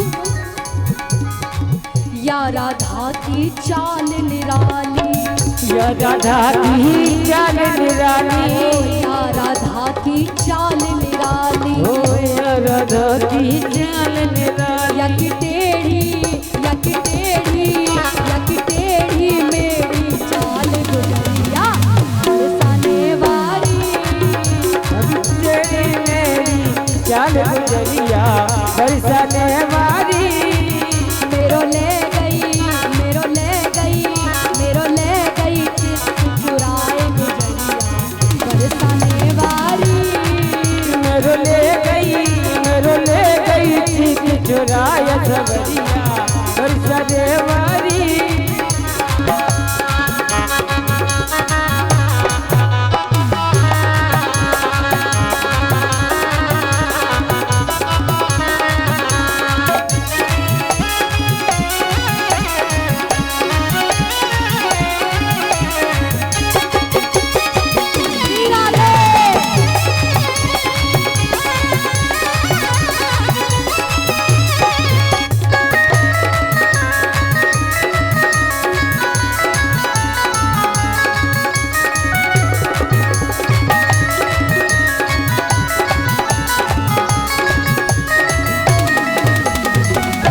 और महाराज प्रियाजू के नैन कैसे हैं? या राधा के नयन निराले, या राधा के नैन निराले, या राधा के नयन निराले, राधा के नैन निराले। देखिए महाराज, तालियां जब बंद हो जाती है तो उत्साह गिर जाता है। मीठी मीठी बजाया करो, जोर से नहीं। अच्छा मेरे साथ बोलिए, या राधा के नयन निराले, या राधा के नयन निराले, या राधा के नयन निराले। क्यों? या के मोटे, या के मोटे, या के मोटे मोटे नयन गुजरिया बरसाने वाली,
या राधा के अधर निराले, या राधा के अधर निराले, या राधा के अधर निराले, या राधा के अधर निराले। अधरों पे, अधरों पे, अधरों पे लाली लाल गुजरिया बरसाने वाली, जाए मुरलिया बरसाने वाली।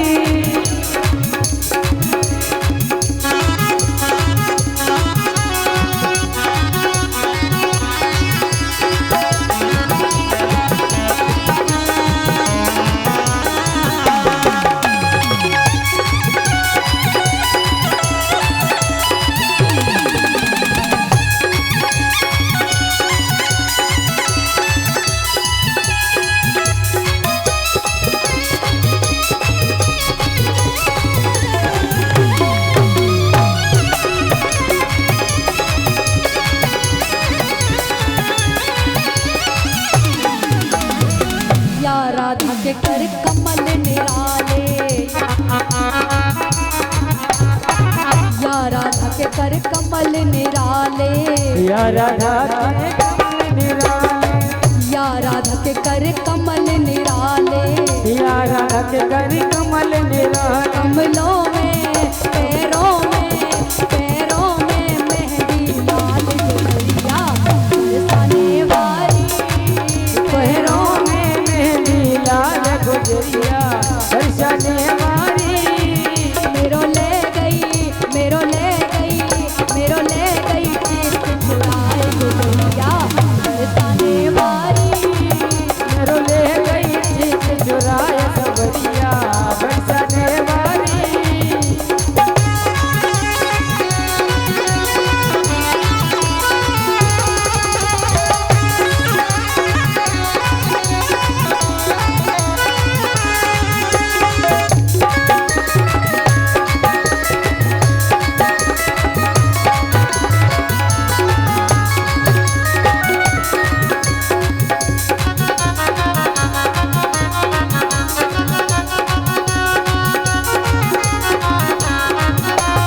सब बोल रहे हैं पर परीक्षित जी नहीं बोल रहे। भैया सबके ऊपर बरसाने की मस्ती चढ़ी है, पर ये जो 3 भक्त बैठे हैं आगे, ये जो पीले पीले वस्त्रों में, ये दिखा रहे हम तो लाला के जन्म पर ही नाचेंगे बस। ऐसा नहीं है।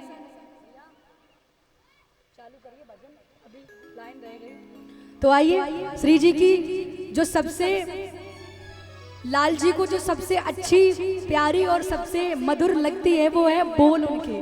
ठाकुर जी केवल राधा रानी के बोल पर ही प्रसन्न हो जाते। आइए। या राधा के बोल निराले, या राधा के बोल निराले, या राधा के बोल निराले।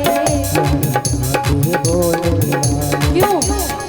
यक मीठे, यक मीठे, यक मीठे मीठे बोल गुजरिया बरसाने वारी। यक मीठे मीठे बोल गुजरिया बरसाने वारी। मेरो ले गई, मेरो ले गई, मेरो ले गई चित चुराए गुजरिया बरसाने वारी।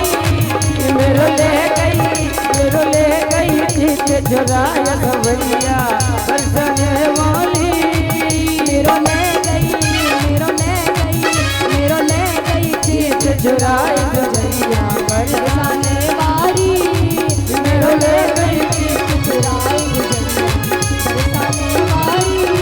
मेरो ले गई चित चुराए गुजरिया बरसाने वारी।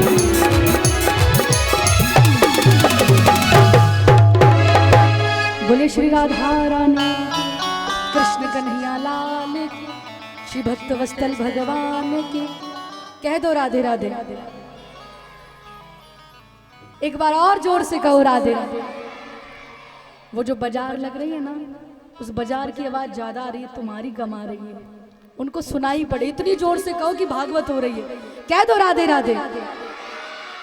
क्या बात है, अब तो वृंदावन धाम बना दिया।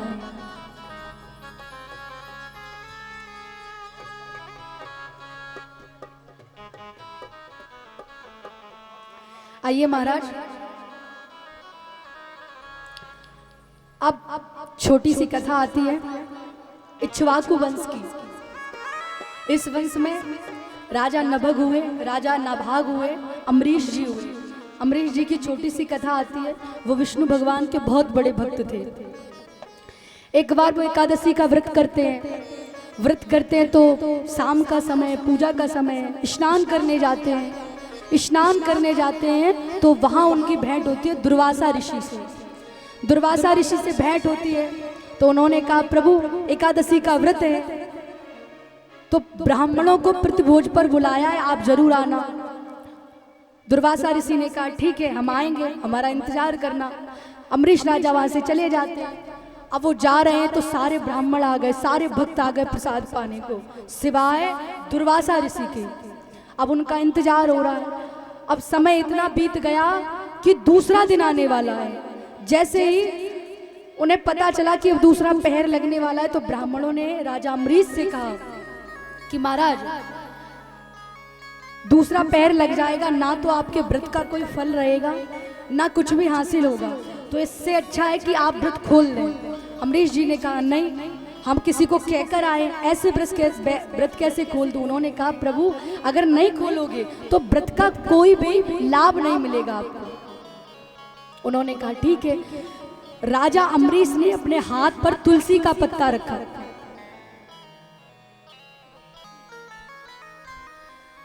हाथ पर तुलसी का पत्ता रखा, व्रत में प्रसाद भी नहीं पाया, तुलसी का पत्ता ही ग्रहण करने लगते। जैसे ग्रहण करना हुआ कि दुर्वासा ऋषि का आना हुआ। जैसे वो आते तो ऋषियों को तो जल्दी क्रोध आता है। वो कहते हैं कि जब आपको, मैंने नहीं कहा था कि आप मुझे बुलाएं, आप खुद मुझे बुलाए थे, और जब बुलाया तो खुद ही व्रत खोलकर पहले बैठ गए, मेरा इंतजार तक नहीं किया। उनको क्रोध आता है। क्रोध आता है तो उन्होंने अपने सर से एक जटा निकाली, उसमें से कृत्या नामक राक्षसी को प्रकट करते हैं। राक्षसी से कहते हैं कि जाओ और राजा अम्बरीश का वध कर दो। वो राक्षसी जैसे ही जाती है, हम आप उस जगह पर अगर हो तो डर के भाग जाएं। पर राजा अम्बरीश को भगवान पर विश्वास था। वो वही खड़े रहते हैं और भगवान विष्णु का ध्यान कर रहे हैं। वो कह रहे हैं, हे परमपिता परमेश्वर मेरी रक्षा करो। जैसे ही वो कहते हैं कि भगवान विष्णु का सुदर्शन चक्र वहां आता है। पहले तो उस कृत्या नामक राक्षसी का अंत करता है, इसके बाद भगवान का सुदर्शन चक्र दुर्वासा ऋषि के पीछे दौड़ता है। अब दुर्वासा ऋषि डर जाते, वो भगवान के पास जाते, प्रभु मुझसे गलती हो गई, मुझे क्षमा कर दो। भगवान ने कहा, मैं क्षमा नहीं कर सकता, जिसका अपराध किया है वही क्षमा करेगा। दुर्वासा ऋषि ने कहा, अपने सुदर्शन चक्र को रोक दो। उन्होंने कहा कि जब मेरे भक्त पर संकट पड़ता है तो मैं नहीं कहता हूं कि तू इसे जा, ये खुद अपने आप निकल कर चला जाता है। अब मैं तो इसे रोक नहीं सकता, भक्त से जाकर ही पूछो कैसे रुकेगा। तो महाराज तब दुर्वासा ऋषि जाते हैं राजा अम्बरीश के पास और उनसे कहते हैं, उनके सामने हाथ जोड़ने ही वाले हैं। राजा अम्बरीश उनके चरणों में पड़ जाते, प्रभु मुझसे गलती हो गई, क्षमा कर दो। दुर्वासा ऋषि ने कहा, गलती हमसे हुई और आप कह रहे हैं कि गलती मुझसे हुई। तो यहाँ ऐसे करके फिर अम्बरीश राजा अपना व्रत खोलते हैं, ब्राह्मणों को भोजन कराते हैं। तो ये तो छोटी सी कथा है। अब हम चलते हैं रघुकुल वंश की ओर, रघुवंश की ओर। कहा जाता है, रघुकुल रीत सदा चली आई, प्राण जाई पर वचन न जाए।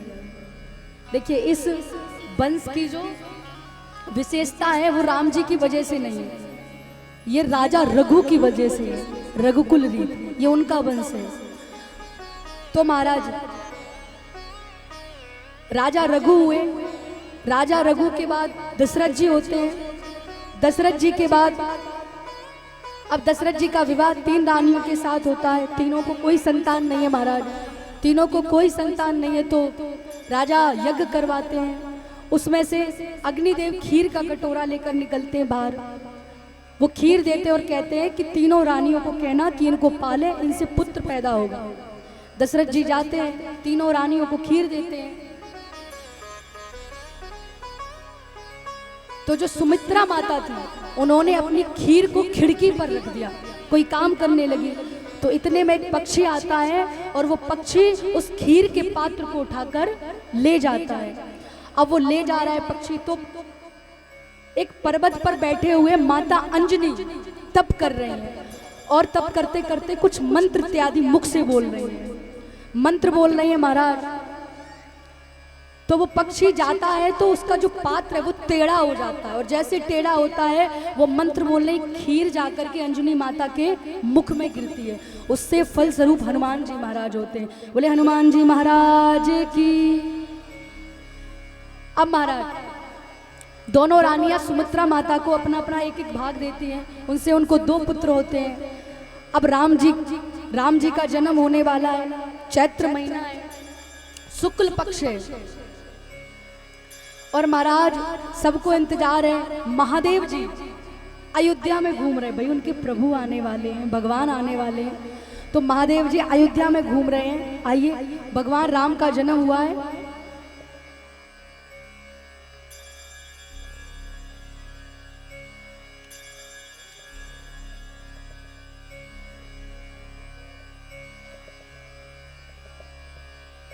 और राम जी कोई वैसे विशेष बालक तो है नहीं, उनकी लीलाओं के बारे में आप सब जानते हैं, वो बहुत सहज बालक है। कृष्ण जी जैसे है नहीं नटखट, तो इनकी ज़्यादा लीलाएं बाल लीलाएं नहीं है। आइए दर्शन करते हैं। दर्शन माने अनुभव करते हैं। वैसे तो कहा गया है, राम जैसा नगीना नहीं सारी जग की बजरिया में, ऐसे राम जी हैं, मर्यादा पुरुषोत्तम। आइए